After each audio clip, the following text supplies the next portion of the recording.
ചെപ്പോക്കിലെ ഗാലറികൾ ഇളകി മറിയുകയാണ്. പക്ഷെ എല്ലാവരുടെ കണ്ണുകളും ക്രീസിലുള്ള ആ ഒരൊറ്റ താരത്തിലാണ്. പേര് ഉർവിൽ പട്ടേൽ. IPL ചരിത്രം തിരുത്തി കുറിക്കപ്പെട്ട ഒരു ഞായറാഴ്ചയുടെ കഥയാണിത്. തുടർച്ചയായ 7 പന്തുകൾ ഗാലറിയിലെ ഓരോ കോണിലേക്കും ഉർവിൽ പന്തുകൾ എത്തിച്ചു. വെറും 13 പന്തുകളിൽ ആ ബാറ്റിൽ നിന്ന് പിറന്നത് റെക്കോർഡ് ഭേദിച്ച ഒരു അർദ്ധ സെഞ്ചുറി.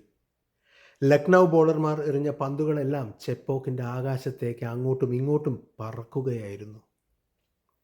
എന്നാൽ ഈ വെടിക്കെട്ടിനിടയിലും ലോകത്തെ മൊത്തം കരയിപ്പിച്ചൊരു നിമിഷമുണ്ടായിരുന്നു. അർദ്ധ സെഞ്ചുറി നേടിയിട്ടും അദ്ദേഹം ബാറ്റ് ഉയർത്തിയില്ല. പകരം തൻ്റെ പോക്കറ്റിൽ നിന്നൊരു കുറിപ്പ് അദ്ദേഹം പുറത്തെടുത്തു. അതിലെഴുതിയിരുന്നത് ഇത്രമാത്രം: ഇത് അച്ഛന് വേണ്ടിയുള്ളതാണ്. ആ കരുത്ത് വാക്കുകൾക്കും അപ്പുറമായിരുന്നു.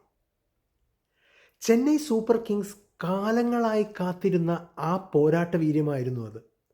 225 മുകളിൽ സ്ട്രൈക്ക് റേറ്റുമായി ഇന്ന് IPLലെ വൺ ഓഫ് ദ ബെസ്റ്റ് അല്ലെങ്കിൽ ഏറ്റവും അപകടകാരിയായ ബാറ്ററായി ഉർവിൽ മാറിക്കഴിഞ്ഞിരിക്കുന്നു. വെറും ഒരു പകരക്കാരനായ അല്ല, CSKയുടെ പുതിയ ഫിനിഷറായി അയാൾ ഉദിച്ചുയരുകയാണ്. അഭിഷേക് ശർമ്മയെയും വൈഭവ് സൂര്യവംശിയെയും പോലെ വെടിക്കെട്ട് താരങ്ങളെ പിന്നിലാക്കി എന്ന് ഞാൻ പറയുന്നില്ല. അവർക്കൊപ്പം തന്നെ ഉർവിൽ മുന്നേറുകയാണ്. CSKയുടെ പ്ലേ ഓഫ് സ്വപ്നങ്ങൾക്ക് ഇപ്പോൾ പുതിയൊരു ചിറക് മുളച്ചിരിക്കുന്നു. അതാണ് ഉർവിൽ പട്ടേൽ, നിശബ്ദനായി വന്ന് കൊടുങ്കാറ്റായി മാറിയവൻ.